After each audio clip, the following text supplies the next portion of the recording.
Ancient Egyptians were less prudish than people today, and considered intimacy a normal part of life. The Egyptian language had many words for intercourse. Sex in ancient Egypt played an important role in religion and mythology. Like people everywhere, Egyptians had affairs and suffered from lovemaking problems, which they treated with magic. Some may think the behavior of ancient Egyptians is far removed from that of the modern world, but when it comes to the basics of love, sex, and marriage, their behavior is rather familiar. They displayed the same doubts, fears, and motivations. And all that separates the ancient Egyptians from the modern world is how such emotions were acted upon. Intimacy in ancient Egypt played an important role in religion and mythology. Many people select Egypt as their vacation destination because it is an exotic location and one of the 7 wonders of the ancient world. Of course, the first thing that comes to mind when thinking of Egypt is the Giza pyramids. All aspects of life, including intimacy, were governed by strange and weird beliefs in ancient Egypt. We present to you some of the strange sexual customs that existed in ancient Egypt on this occasion. Subscribe to our channel for more content like this. Theories about Cleopatra's lovers and her intimate proclivities abound. She was married to her brother, bedded at least 2 powerful Romans of her time, and potentially was taboo by modern standards. Was she the beautiful temptress she was made out to be? Did she dominate the men in her life? Facts about Cleopatra's intimate life remind you how she used sexuality for power and did it pretty well. She got what she wanted, indicating she was as intelligent and charming as she was sexy. Oh, and she used a powered adult toy and even promised to sleep with anyone who agreed to drink poison the next day. Cleopatra wasn't just a temptress, she was a formidable strategist, a ruthless leader, and at times a cold-blooded killer. She's also known to be the first woman to have ever used an adult toy, while she was certainly famous for her love affairs with powerful men like Julius Caesar and Mark Antony. Cleopatra was also a political genius who knew how to bend the rules, but how did Cleopatra really die? Was she truly as lustful as legends say, or was it all a part of a darker game? According to legend, Cleopatra fashioned a vibrating device for self-pleasure by putting angry bees into a hollowed-out gourd. In other versions of the story, Cleopatra sat on top of a papyrus box of angry bees. If true, she's not the only Egyptian to bring animals into the bedroom. There were accounts of men engaging in intercourse with cattle and women doing the same with dogs. And Egyptians successfully figuring out how to do the deed with crocodiles. Crocodiles could also help prevent pregnancy. The animal's dung was a common contraceptive. Cleopatra was supposedly skilled in a certain form of love.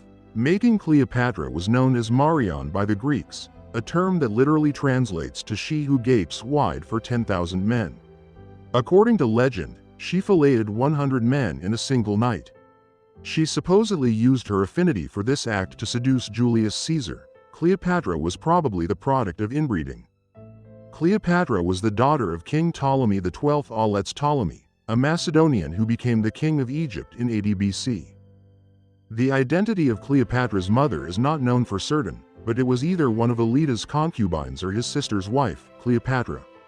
It was common in Egypt for rulers to marry family members, cousins, or siblings, most often in order to keep bloodlines pure. It's very possible that Cleopatra resulted from one of these relationships. Cleopatra married her 2 brothers when they were children in keeping with Egyptian custom.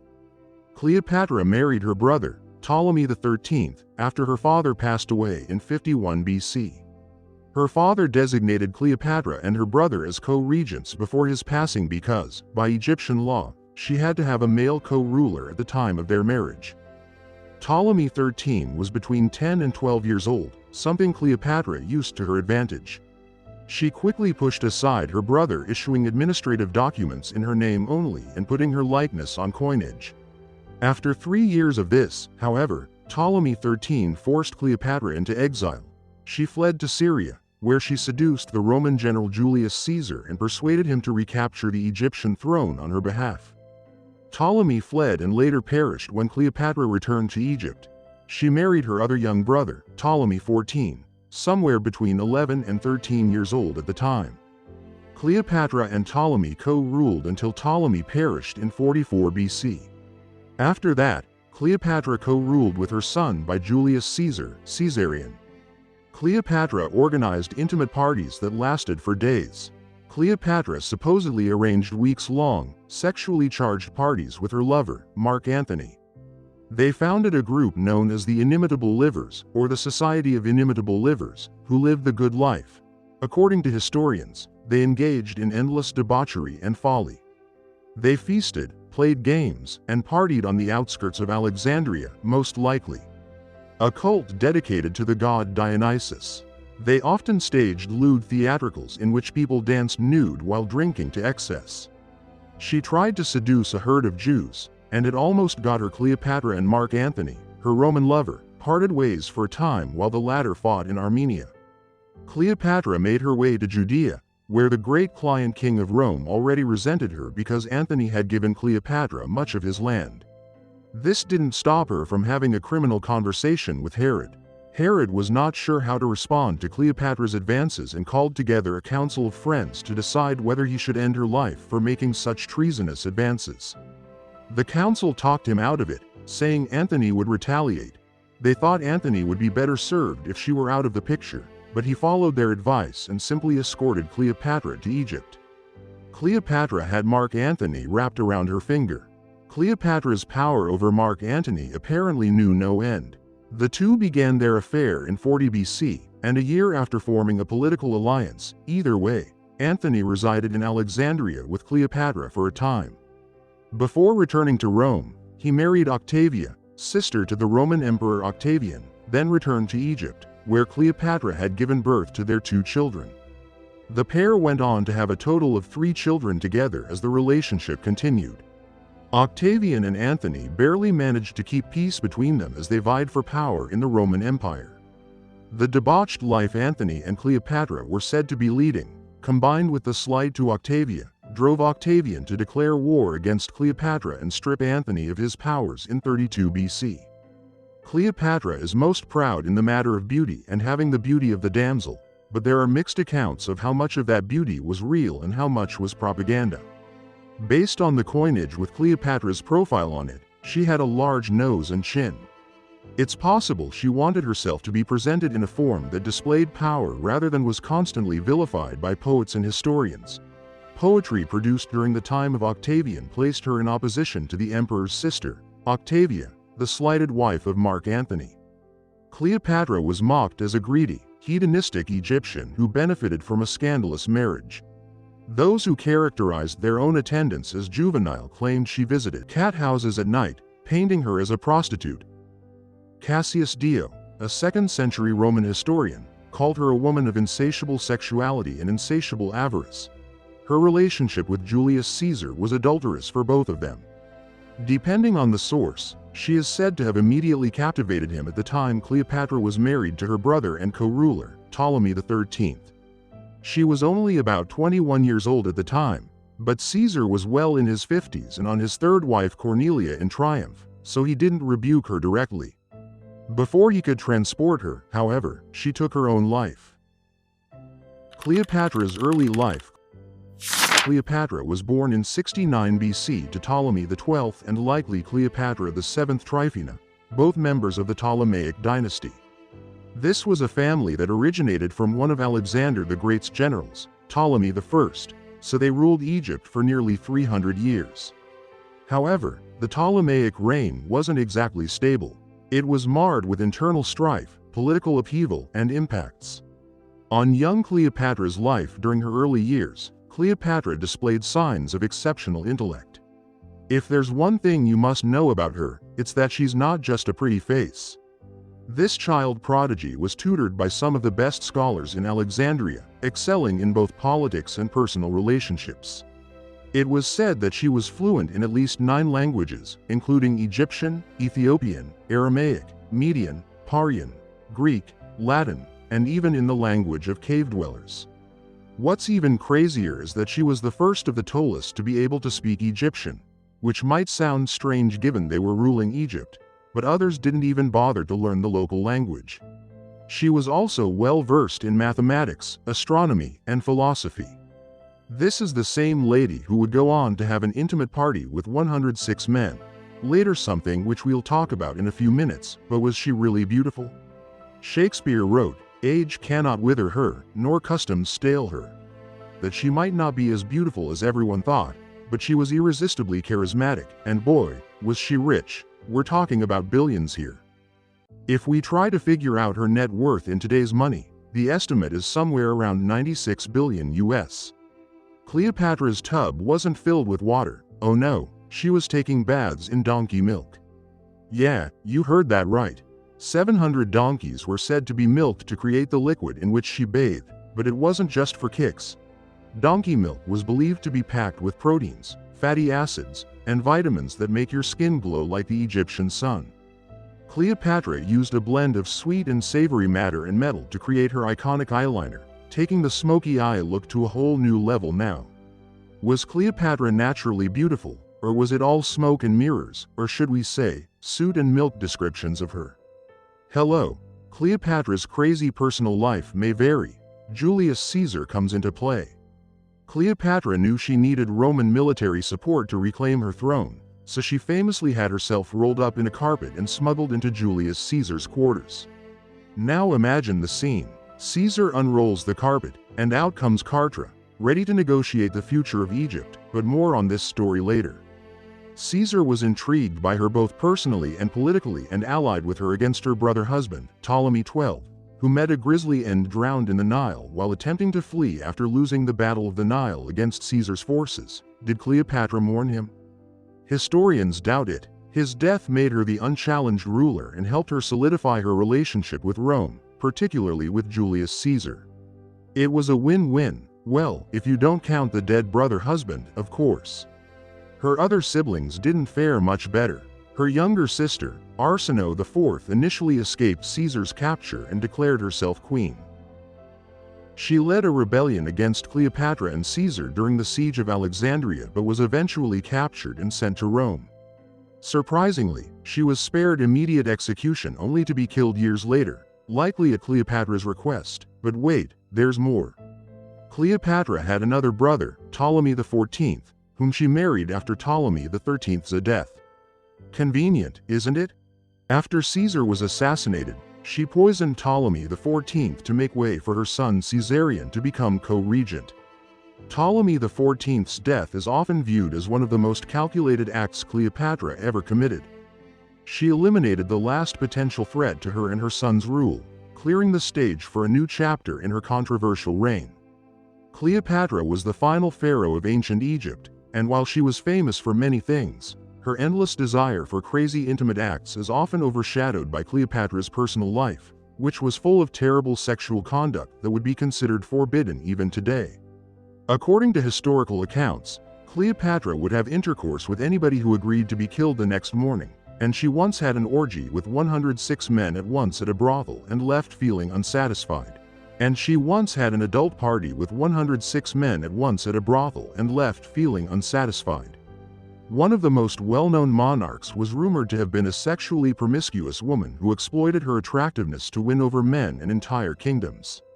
Many historians say that she had a pathological preoccupation with sexuality, according to London. Cleopatra created the first adult toy by stuffing a hollowed-out gourd with bees. The gourd would vibrate when the bees' vibrations reflected off its inner walls. She reportedly used it for her own intimate gratification. However, she's not the only Egyptian who brought animals into the bedroom. There are also other instances in Egyptian history of women having intercourse with dogs, men with livestock, and even a few people doing the deed with crocodiles. And while we're at it, the feces of crocodiles was used as a common contraceptive and it kind of worked. To be clear, this tactic is far from advisable compared to modern-day options. Even so, it's quite reasonable to suspect this horrifying method kinda probably worked. The poo in question would have served as a physical barrier between the vagina and the cervix, which would have prevented some if not all sperm from meeting an egg. In fact, the moldable nature of a somewhat dried turd may have allowed for a more comfortable and effective barrier than a ready-made, hard object, such as a piece of wood or metal. We also know that, at least in some cases, ancient Egyptians were not relying on dung alone. They, smartly, Mixed honey. We now know this is a powerful antimicrobial agent, which would have helped keep this contraceptive from causing gnarly infections. With ground-up acacia leaves. These produce the known spermicide lactic acid, which is one of Phexy's active ingredients. It sounds awful, but, by God, it makes sense. While we don't know for sure how well such a concoction would have worked, the basic recipe of a physical barrier and a sperm-killing additive is a classic combo, found again and again across the ancient world. It was believed that it might help with family planning. Cleopatra was a master, also known as Mario Cain, which means a woman who gapes wide for 10,000 men. Cleopatra excelled at orally pleasing others. It is said that this is how she seduced Julius Caesar in 48 BC. As per the story, she dressed herself as Venus, the goddess of love, and snuck into the private room of Caesar in a carpet. Despite being married, Julius Caesar went on to have an affair with Cleopatra and even had a child named Caesarion. In order to achieve proficiency at oral pleasure-giving, Cleopatra also had an unusual habit of bearing off her younger brothers while she married her younger brother. When he was only 12, they tied the knot for political reasons, and their young ages make it improbable that they ever had a sexual connection. Rumor has it that she often seduced her young husband with small intimate activities and even sought methods to please the 12-year-old in order to keep him in line. When her lover Caesar died, Mark Antony took his place, and the two used to throw wild parties. So, to sum up, she and her brother were banished. She had a love affair with Julius Caesar before he died, and then she met and married her true love, Mark Antony. Cleopatra's famous relationship with Mark Antony Rome's triumph was based on more than just politics. It was also about love and passion throughout the world. Mark Antony, a well-known hedonist, found in Cleopatra a companion in his pursuit of the finer things in life. The two eventually created a club known as the Inimitable Livers. The parrot's goal was to eat and drink and have intimate encounters regardless of the time of day. Many classical authors have openly referred to her as a promiscuous, characterless lady. She offered pleasure for the ultimate price. Legend has it that Julius Caesar presented her with a gold adult toy adorned with carvings and designs. 19th-century French novelist Théophile Gautier captivated and horrified audiences with Unwed to Cleopatra, a story about Cleopatra, where she offers pleasure for the ultimate price, death. The story goes like this. A handsome young man named Mayan, hopelessly infatuated with Cleopatra, is caught spying on her while she's bathing.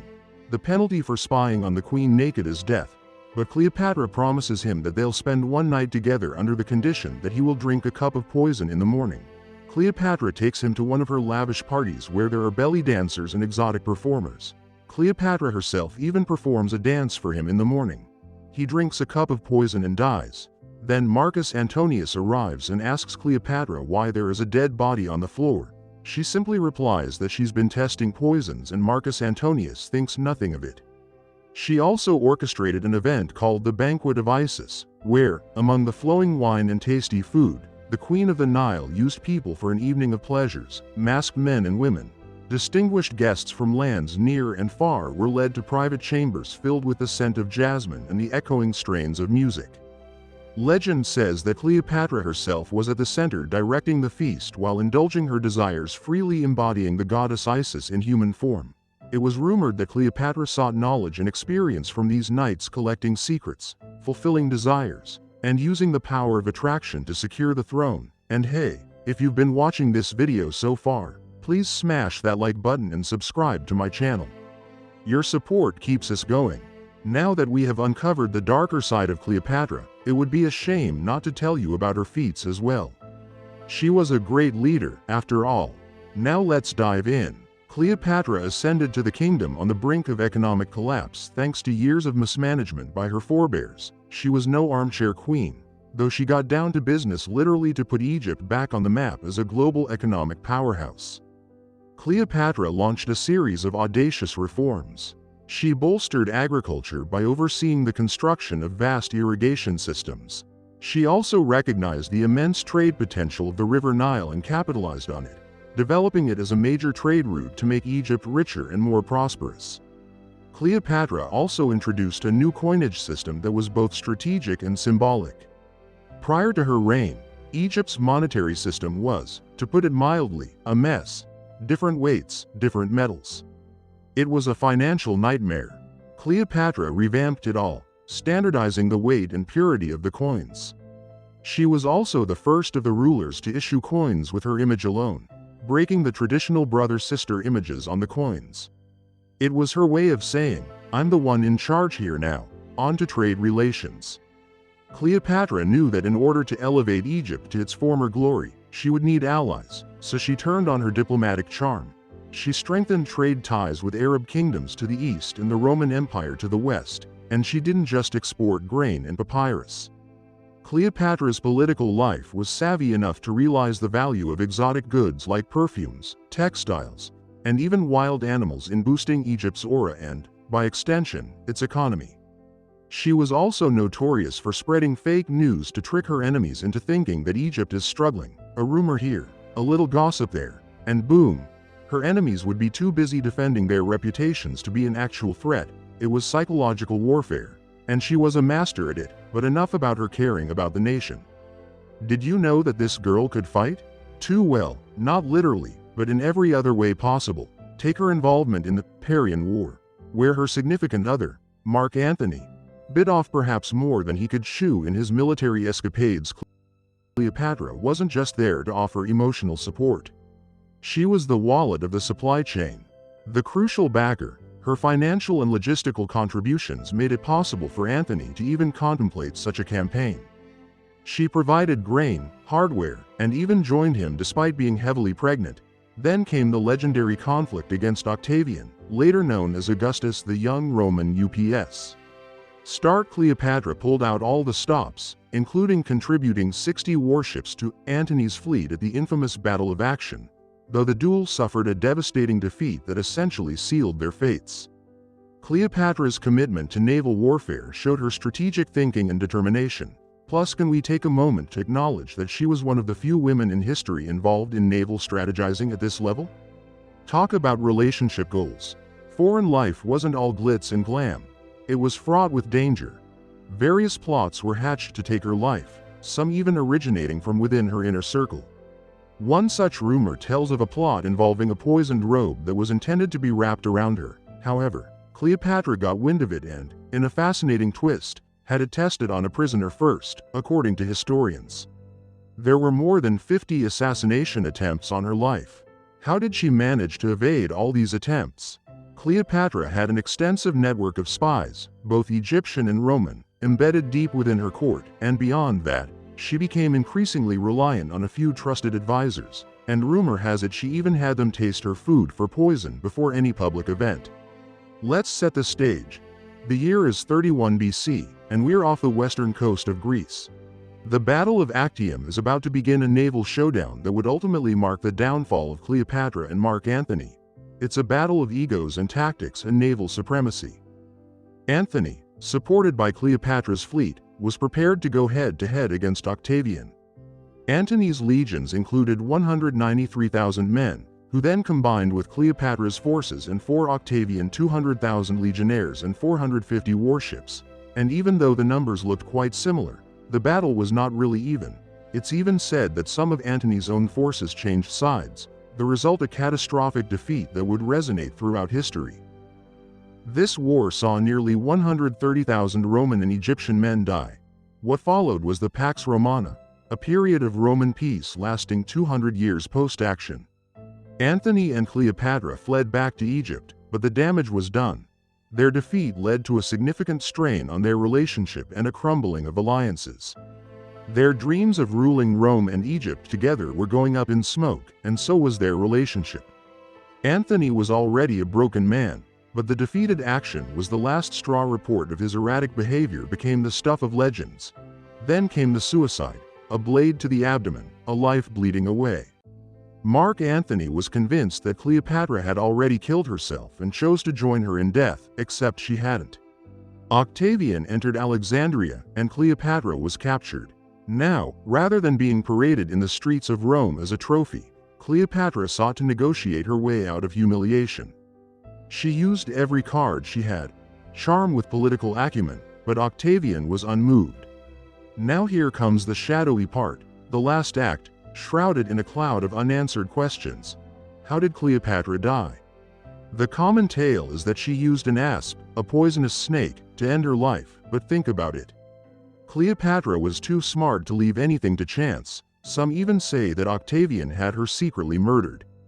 A legend also says that Octavian had both Cleopatra and Antony buried together in a tomb that's never been found, and if you're wondering what happened to her children, you're about to find out.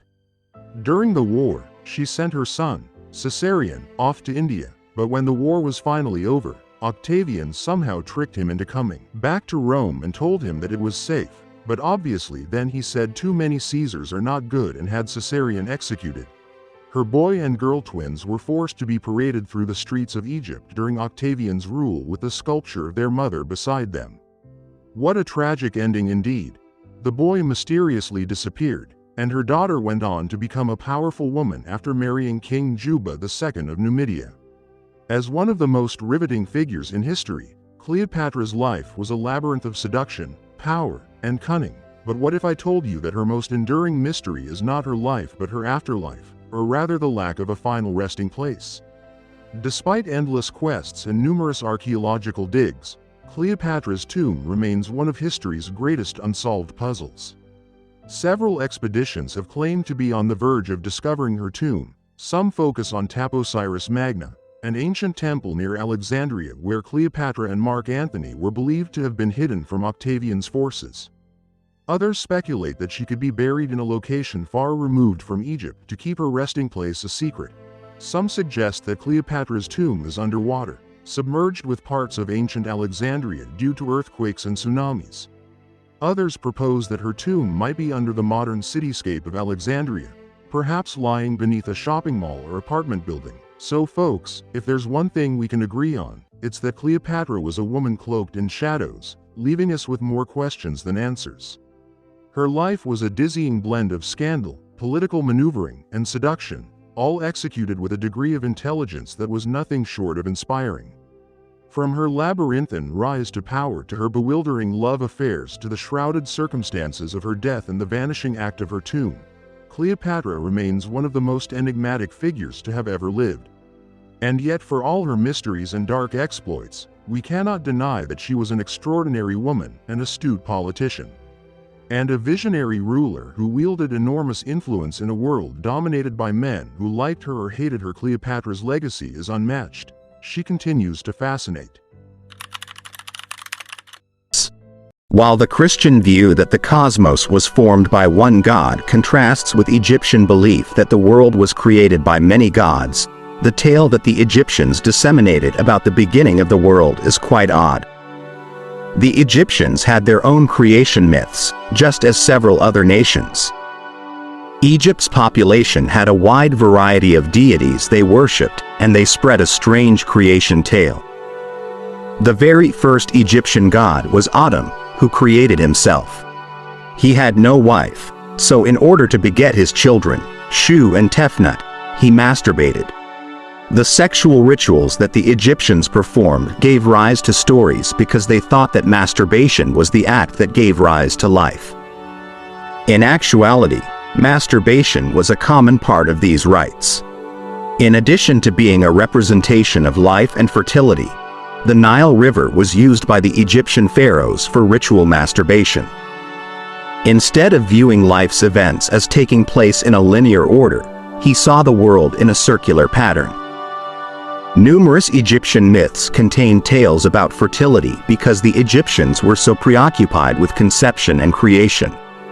The god Min was the primary male fertility god and par excellence associated with intimacy in ancient Egypt. He had a permanently erect phallus and wore a feathered headdress. Men suffering from impotence would make offerings of phallic figurines to the god. He was associated with lettuce as Egyptian lettuce emitted a white milky sap similar to semen. The term inundation was employed by the Egyptians to describe these floods as well as offspring, seed semen, their own seed, and the floods of the Nile because they perceived similarities in the attributes that ultimately pertain to fertility and the beginning of new life. The Nile is a river that frequently caused localized flooding. The myth we just described gave rise to another one with a sexual undertone. I add a lot of strange sexual elements to the narrative of Seth and Horus. The most accurate depiction of Egyptian life is the ongoing fight between the two gods Horus and Satan. The Egyptians had their own creation myths, just as several other nations. Egypt's population had a wide variety of deities they worshipped, and they spread a strange creation tale. The story has a component with the Christian understanding of how the world came into existence. At the beginning, there was nothing at all. The Egyptians thought that the formation of the universe was the task of the only living God, known as Adam, who masturbated and as a result gave birth to a pair of twin gods. Christians believe that there is only one God who created the world. The story originated from the depicted intimate rites of ancient Egypt. Masturbation is a common component of ceremonies because the Egyptians believed that it is the process that creates life. As a result of their obsession with conception and creation, the Egyptians included tales of fertility in many of their myths. There were ceremonial masturbations into the Nile River, which was also a representation of life and fertility among the Egyptian pharaohs. They did not view life as a linear series of events, but rather in a circular format. The Egyptians used the same word, inundation, for floods, children, and seed semen in their own seed, since the Nile is a river that frequently causes nearby places to flood. They observed the same characteristics, which essentially have to do with fertility and the birth of new life, in the Nile floods. The myth of Seth and Horus, which contains many strange sexual overtones, is derived from the previously described myth. This myth is also charged with a sexual undertone. The constant conflict between Satan and Horus, two gods who were opposed to one another at all times, is the most accurate representation of Egyptian existence. First of all, Osiris, who was Seth's brother and also the father of Horus, and the two of them quarreled over who should succeed him on the throne. Seth was quite upset when Horus ultimately seized the throne, and as a result, he continuously engaged in combat with Horus. Virginity wasn't really a big deal. The Egyptians didn't particularly value it. Premarital relationships were openly practiced, and as long as they occurred between two single people, there was no stigma associated with being a virgin bride. Additionally, virginity didn't have the same religious meaning as it had for the Romans, who saw virginity among women as being equal to godliness and a sign of sexual purity. If you were a woman, your marriage would essentially tie you into that relationship. Anyway, having extramarital affairs was a significant moral and social taboo in ancient Egypt, since they thought married women were especially precious. Therefore, it should come as no surprise that individuals who committed infidelity faced severe penalties. Consensual relationships with married women might lead to whipping, mutilation, or even execution for both parties. Of course, a married man who had a sexual relationship with an unmarried lady just had to endure a little social shame. In ancient Egypt, only one of two circumstances, childlessness or the wife's infidelity, would permit a divorce. Masturbation was associated with divine mythology. Ancient Egyptian myth did not consider the biology of human birth when creating its gods and goddesses. The first god, Adam, sprang from nothing, effectively generating himself from a pool of primordial ooze, according to the cosmos. The god Shu and the goddess Tefnut were spit out of his mouth as he masturbated, and they went on to produce further gods and goddesses as well as additional components of civilization before he began to construct the universe. Male self-pleasure assumed an almost divine quality because the ancient Egyptians considered the masturbation portion of this story to be crucial. Even stories of pharaohs ritually masturbating into the Nile exist. When it comes to indecent imagery, ancient Egyptians were less progressive than ancient Romans. Some erotic imagery did exist, with the Turin erotic papyrus being the most famous example. This papyrus, which is 8.5 feet long and 10 inches high, contains a series of sexual vignettes. 2/3 of the papyrus show a disheveled man having sex with a young woman. It shows various positions, each one more daring and inventive than the last, including one where the couple is engaged in an absurd arrangement on a chariot. Many academics believe that an erotic papyrus was the ancient Egyptians' idea of satire rather than something they perceived as actually sexual or meant to arouse them. Homosexuality and incest. Incest was commonplace. There is a ton of evidence that notable royal and priestly families were frequently married and engaged in sexual activity with their offspring. They enjoyed the right to engage in behavior that was outlawed for regular people. The Egyptian king supported this custom in a number of ways and thought that this type of surrender was very normal. Because his parents were siblings and he was wedded to his half-sister, King Tut was the product of incest. During the Ptolemaic period, 305 to 30 BCE, the practice was even used by King Ptolemy II as a major theme of propaganda, stressing the nature of the couple, which could not be bound by ordinary rules of humanity. DNA testing on 11 mummies that were connected to one of the most well-known pharaohs, Tutankhamun, revealed that he was also the product of an incestuous connection between a brother and sister. This type of connection was followed by major health issues, just like now, and this custom helped the royal family solidify their position. Even though this behavior was against Egyptian law, incest eventually extended to lower-class households and regular people.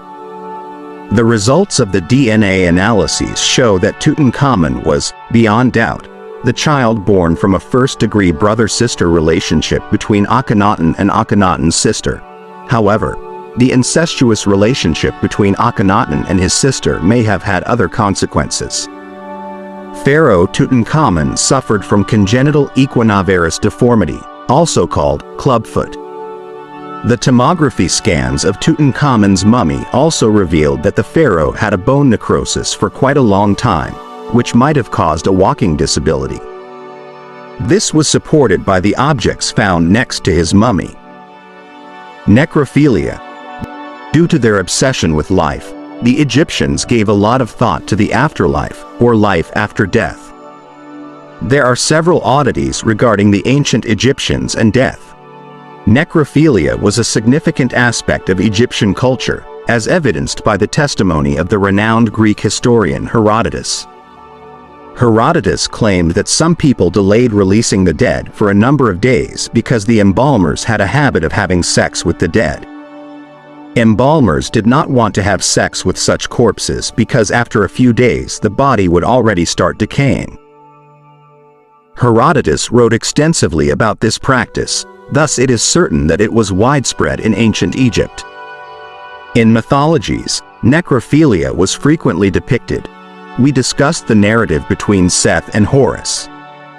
Osiris's brother Seth battled with Horus for the throne when Osiris passed away. Anubis, a different god, engaged in intimate activity with Osiris's corpse. The aforementioned god Adam, who created the world by masturbating, is also known as Ora. Horus was born through necrophilia since he was the result of an affair between the deceased Osiris and Isis. Later, Seth and Horus had ongoing intercourse. The practice of necrophilia was prevalent among terrestrial people as well if it existed among the gods, which was to be expected. Circumcision and prostitution. The practice of circumcision existed in Egyptian culture, which was undoubtedly unusual to those who had not experienced it in their own cultures. This habit was eventually accepted by many nations, and throughout the time when the aforementioned Herodotus wrote, it was still practiced by Jews, despite their lack of cultural sophistication at the time. Men from Egypt were circumcised later, but visitors visiting ancient Egypt were exempt from the practice. Rituals were arranged when the men were circumcised. Over 120 men might congregate at that time, according to Herodotus, and it served as some sort of amusement for them. The view of night workers in ancient Egypt, prostitution was positively seen as a devout act performed for the gods. Contrary to the prestige that prostitutes have now, night workers in ancient Egypt held a place in society that was rather high. Prostitution is still illegal in many nations, therefore young women frequently engage in it behind closed doors and run afoul of the law. The trade of night workers was one that was freely performed in ancient Egypt. They utilized eye-catching red lipstick and other cosmetics in an effort to stand out from other ladies who weren't night workers. They have a lot of tattoos all over their bodies. Night workers were only permitted to conduct their business in areas designed to please their clients. They were not permitted to do it elsewhere. Night working was a widespread activity in Egypt and was seen as just another sort of trade, albeit one including women who were exploited by powerful royals, as the Egyptians had a psychic understanding of time. They understood gender fluidity to exist. The gods underwent rebirths, their life and death cycles mirroring those of humans. Changes used to occur during that cycle, and people used to think that they took place after death in order to have a prosperous afterlife. It was necessary for women to change into men. The majority of what males did in ancient Egypt was done by women, but goddesses also exhibited traits common to the other sex at the period. Therefore, it was common to find images of them sporting beards. Like now, there was a need for various forms of contraception in ancient Egypt, and the Egyptians enjoyed in a very open-minded society. It was common practice to use condoms made from sheep intestines to prevent conception as well as to spread STDs. As a contraceptive, acacia gum was employed. To stop sperm from penetrating, women used to insert the feces of animals like crocodiles into their In comparison to other cultures, the Egyptians at the period took contraception very seriously and were extremely advanced. For birth control, they employed acacia gum and crocodile dung. Ancient Egyptians desired some level of parental authority, just like modern societies do now. They developed birth control measures as a result of planning. There is at least some evidence to support the efficiency of one method described in the ancient papyrus, which implies they employed gum derived from acacia tree sap to plug the mouth of the womb during intercourse. Acacia gum includes lactic acid, which is a recognized spermicide. Another technique involved coating the inside of the with a solution of honey and sodium bicarbonate. Another choice was a sort of diaphragm made of honey, acacia, and crocodile dung. Particularly in Egyptian hieroglyphics from as far back as 3000 BCE, which show people sleeping with animals, bestiality has a special position in art. The idea of human-animal intercourse as depicted in the glyphs had a divine connection because Egyptian gods and goddesses frequently assumed the form of animals. The ancient Egyptians also thought that physical acts depicted between a human and an animal were less visually offensive than those between two humans. Therefore, some contend that what appears to be hieroglyphic bestiality is a coded illustration of humans. Incest was uncommon in ancient Egypt, but siblings were frequently married to and had offspring with by Egyptian aristocracy and mythological gods. Brother and sister couplings from Egyptian mythology include the second Nephthys, Osiris and Isis, Shu and Tefnut, and a few more.